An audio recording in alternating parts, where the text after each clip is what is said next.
Bom dia, crianças! Tudo bem, meus amores? Espero que esteja, tudo em paz na casa de vocês, tá bom?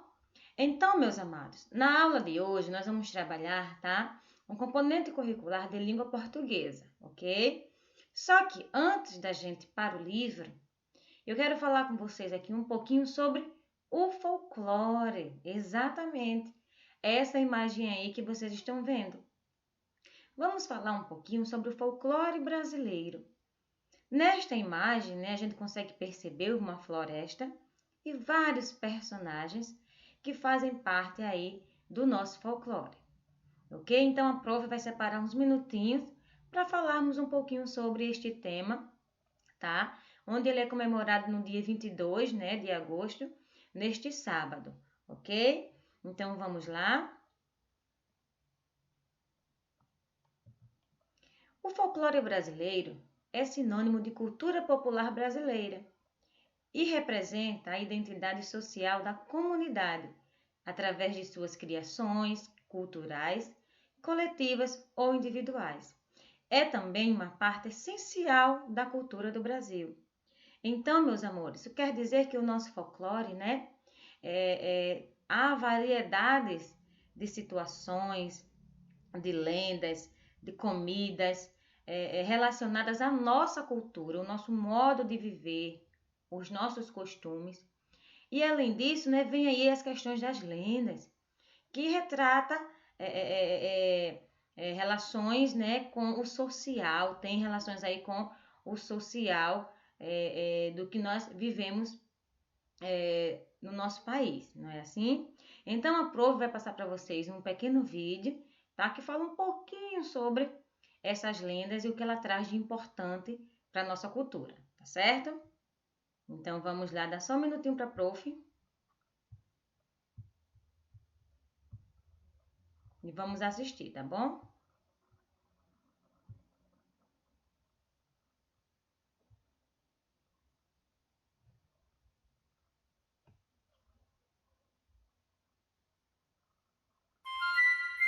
O nascimento das histórias. Como transmitir tantos ensinamentos e explicar as forças da natureza. Foi assim que surgiram as lendas do folclore brasileiro. Baixinho, com cabelo vermelho e os pés virados para trás, o Curupira está sempre confundindo caçadores com pegadas que os levam na direção errada. Pulando em um pé só com seu gorro vermelho, o Saci está sempre procurando alguma travessura para aprontar e se divertir. Em seu redemoinho de vento, é quase impossível percebê-lo. A Caipora, indiazinha forte e brava, sempre com seu amigo, um porco selvagem. Protegem os animais, assustando os caçadores com assovios e ventos que vêm de todas as direções. Brincalhão e grandão, o lobisomem adora correr e toda noite de lua cheia ele uiva chamando diversos cães para correrem com ele por 7 partes da região. Bela morena de cabelos negros com canto suave e conquistador. A Yara encanta os homens que, apaixonados, a seguem até o fundo do rio e nunca mais voltam para a cidade. Galopando pela noite, a mula sem cabeça é conhecida por relinchar perto das casas que rodeiam as igrejas. Dizem que é uma mulher arrependida pelos seus erros e procura perdão. Ah, cuidado que lá vem o Boto, o conquistador mais famoso de todas as lendas. Encanta as garotas e depois desaparece, deixando todas tão apaixonadas que nem ligam para mais nenhum rapaz da aldeia. Cara de mal, olhos grandes e brilhantes. O Boitatá é uma cobra de fogo que foi condenada por sua ganância, mas agora sabe como é importante proteger a floresta. Respeito à natureza, explicando o inexplicável. Assim nasceu o folclore brasileiro. Venha e conheça mais!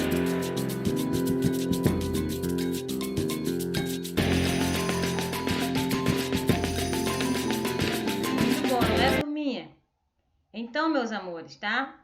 A gente consegue perceber, que tudo gira em volta da nossa natureza, que sofre tanto pelos desmatamentos, pela falta de cuidado, mas existem aí pessoas, organizações que que lutam, vão em frente para ter, né, este cuidado com a nossa natureza e que a gente torce também, fazendo a nossa parte aqui, de também não fazer mal a algo, né, tão precioso como a nossa natureza. Então, vamos lá, gente. No decorrer das aulas, viu, pessoal? Cada aula a prof vai trazer aqui uma lenda para a gente ver um pouquinho mais sobre o que ela fala, tá? Então, vamos para o nosso livro. Agora, eu quero que vocês coloquem na página 13, tá bom? Tá bem aqui no cantinho, ó, da tela do computador. Página 13, ok? Então, vamos lá. Na aula passada, né, trabalhamos sobre a acentuação. Vimos que os acentos, né, elas ficam naquelas sílabas que é a mais forte. Mas como é a mais forte? É aquela que quando a gente fala, a escutamos com mais intensidade. Ela demora mais um pouquinho e ela é mais forte. Então, por isso que nós a chamamos de sílaba mais forte. E damos o nome a isso de sílaba tônica, ok? Então, olha só. Continuando a falar sobre acentuação, nós vamos reconhecer, tá? Um acento chamado agudo. É o acento agudo. Acredito que aí vocês já tenham visto nas palavras quando vocês leem, tá? Nós vamos agora entender um pouquinho mais profundamente este acento e espero que vocês não esqueçam quando deve usá-los, tá bom? Então, leia agora esta outra fábula. Então, nós temos aqui uma fábula que fala sobre a raposa e o corvo, tá? Eu vou fazer a leitura, meus amores, mas depois vocês vão dar um pausa e vocês vão ler aí sozinhos, tá bom? Um corvo passeava pelo campo quando avistou um lindo e apetitoso pedaço de queijo caído no chão. Rapidamente apanhou com o bico e seguiu voando até pousar em uma árvore. A raposa, que o observava de longe, interessou-se pelo queijo e aproximou-se. Colocou-se aos pés da árvore e disse: Corvo, que bela ave você é! Que porte! Que bonitas penas! Tão brilhantes! Aposto que também tem uma linda voz. Cante para mim para que possa admirá-lo ainda mais. E o corvo, envaidecido, com tantos elogios, ergueu o pescoço e abriu o bico para cantar. Nesse momento, derrubou o queijo direto na boca da raposa, que foi embora bem feliz com seu desejado lanche. Moral da história: cuidado com os falsos elogios. O que isso quer dizer, pessoal? Né? A raposa aí usou, né, dos seus elogios falsos, não é?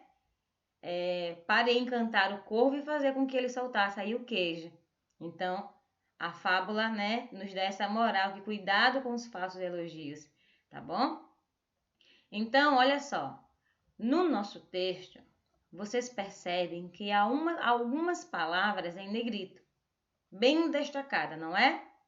São essas palavrinhas que nós vamos trabalhar com relação ao acento agudo, tá?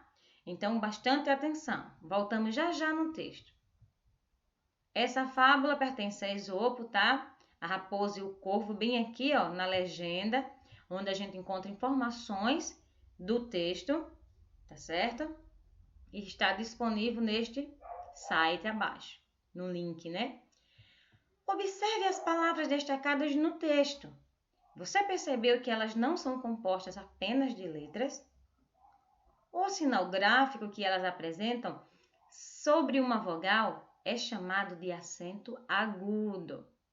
É uma pequena linha em diagonal que parte da letra em direção ao lado direito, como aqui na palavra árvore. Olha só a palavra árvore. É muito importante, gente, a sua leitura, tá bom? Para vocês perceberem onde este acento irá ficar, em que vogal, tá bom? Então, ela vai ficar na sílaba mais forte. Então, os acentos gráficos, tá, gente? Eles vão ficar naquela vogal onde a sílaba for mais forte. Por exemplo, a palavra árvore. Olha só, árvore, ó, árvore. Esse ar, né, da palavra árvore, ele é o mais forte. Então, ele vai ficar, ó, nesse A aqui. Olha só como ele é diagonal, né? Uma linha em diagonal que parte numa direção para o lado direito, ok? Então, vamos mais acima e vamos perceber também o som das demais palavras. Então, vamos ler novamente as palavras. Olha só. A primeira aqui no nosso primeiro parágrafo. Caído. Olha como a professora está falando para perceber o som, né, da sílaba mais forte e onde eu vou encaixar este acento agudo. Caído. No I. Por isso que ele está acentuado. Olha só. Próxima. Pés. Aqui tá fácil, né, prof? É só uma sílaba e só tem uma vogal. Então, na letrinha E. Árvore. Novamente, a gente já tinha discutido. Quando a gente vai falar a vogal E, né? Você percebe que ele é aberto. Então, esse E, quando a gente fala com a boquinha aberta, ele nos dá também esse som do acento agudo. Então, as palavrinhas que têm o som agudo, nós falamos com a boca aberta, tá? O som vem aberto da sua boca. Ó, também, admirá-lo, ok? Deixa eu ver se tem mais alguma aqui. Não, né? Mas antes da gente dar continuidade, eu quero mostrar para vocês, dar para vocês uma dica, tá? Que possa vir a facilitar na hora que vocês forem trabalhar com palavras com acentuação aguda, tá? Então, deixa a prof colocar aqui para vocês, compartilhar aqui. Olha só, essa palavra, né, é composta por letras e tem uma imagem. E acima dessa imagem tem um acento, que é o nosso acento agudo. Lê aí de casa, que palavra é esta? Muito bem, é a palavra vovó. Olha, tá bem claro porque nós temos aqui no último O a imagem do rostinho de uma vovó. E acima do cabelo aqui, ó, da vovó, tem o nosso acento agudo. E nós podemos chamá-lo do friso da vovó. Por que o friso da vovó, né? Ela usa o friso no cabelo, não é isso? E a gente vai trabalhar esse friso da vovó para a gente entender melhor o uso do acento agudo nas palavras. Que quando vocês forem fazer atividade, vocês vão lembrar. Este acento é aquele que tem o som aberto, que é o friso da vovó. Então, o friso da vovó é o nosso acento agudo. Ó. Vovó. Aí vocês podem falar aí, ó. Vovó. O último vó, ó. A segunda sílaba você vê que é mais forte, pois fica mais tempo na nossa boca quando a gente fala, não é? E a gente sente essa intensidade, olha, vovó. Então, por isso que o acento, o friso da vovó fica aqui nessa última sílaba, ok? Então, vocês ficam aí com essa dica para lembrar quando forem usar o acento agudo, né? Lembra do friso da vovó, tá bom, amores? Então, vamos continuar. Vamos lá para o nosso livro novamente, tá? Não esquece do friso da vovó, né? Aí nós temos aqui na próxima página, na página 14, o seguinte. Em algumas situações, o acento agudo é usado nas sílabas tônicas para marcar o som das vogais. Pode também ser usado em palavras monossílabas. As palavras monossílabas são aquelas que só tem uma sílaba. Só tem um pedacinho de uma palavra, tá? Para indicar que aquela vogal tem um som aberto. E veja o exemplo. A raposa e o corvo vivem no campo. Apenas o corvo é uma ave. Olha a diferença dessas duas letras E. Aqui, não é? Olha, a gente não fala com a boca aberta. Já nesse outro aqui, ó, é com a boca aberta. Então, ó, por isso que ele tem o friso da vovó, tá certo? Leia em voz alta algumas palavras que levam acento agudo. Vamos ver? Leiam aí, façam da forma que a professora fez, falando e percebendo qual é a mais forte. E veja aí qual seria, né, na sua boca, que é importante você fazer esse exercício aí, né, para você destacar o friso da vovó nas palavras. Leram? Então vamos lá. Sabiá, olha como é que fica. Pétala, saída, música, secretária. Percebem que onde tem um acento agudo é a sílaba mais forte também? E o som ele é aberto, quer dizer que eu abro a minha boca, ele sai aberto. Império, cipó, saúde. Tipo chamando, sabe a palavrinha? Você percebe que é mais forte? Café, xícara, binóculo, úmido, ok? Não é para vocês falarem a palavra silabicamente, não. Sabia, não. Vocês falam natural, só que de uma forma, ó, chamando essa palavra, tá? Continuando, tá? Importante, existem palavras que produzem significados diferentes quando usamos ou não acento agudo. Observe. Brasília é a capital do meu país. Meus pais e eu passeamos todos os domingos. Então, ela é escrita com as mesmas letrinhas, porém, há uma diferença na acentuação. Nós temos no nome pais, é o pingo do i, não é? E em país, é o acento agudo, friso da vovó, ó. Aí muda quando a gente fala país, ó, país, pais, né? Pais, tá certo? Tanto que na palavra paz, a sílaba tônica mais forte é o pá. E em país é o is. Ok, pessoal? E outra dica também. Na sílaba que tiver o acento, né, na palavra, na sílaba, ela é a mais forte, tá? Percebeu a diferença? Você consegue explicar o que significa a palavra destacada na primeira frase? E na segunda? A prof acabou de falar, não é? O acento agudo ou friso da vovó. Então, ó, na página 15, vocês terão uma atividade no Mão na Massa. Essa tarefinha a prof não vai fazer. Vai ficar como uma atividade complementar, né? Onde vocês vão parar uns minutinhos aí em casa e vai realizar as tarefas, tá? Aí na próxima aula de português, vamos fazer a correção para saber se você conseguiu aí entender o nosso conteúdo, tá certo? Então, número 1. A tartaruga está disputando uma corrida com a lebre. E para vencer, deve percorrer o caminho das palavras que levam acento agudo. Acentue as palavras adequadamente e depois pinte o caminho correto. Vocês vão ler aí os 3, né, caminhos. Vão colocar o acento agudo nas sílabas corretas e aí daí fazer aí esse caminho, tá? 2. Retire as figuras da página 3 do material de apoio e cole-as nos espaços a seguir. Depois, escreva corretamente o nome do animal representado em cada figura. Ok, pessoal? Aí aqui não é a sequência aí da tarefinha do material de apoio. Agora responda. Quais desses nomes de animais não levam acento agudo? Aí vocês voltam na palavrinha, vejam aí se tem o acento agudo, o friso da vovó, para tentar responder aqui.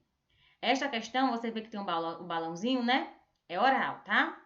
B. Com seus colegas, pense em frases utilizando os nomes dos animais que levam acento agudo.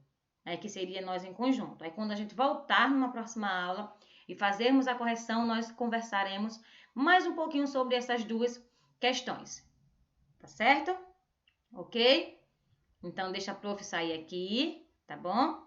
Um beijo para vocês. Tchau, tchau e até o nosso próximo encontro.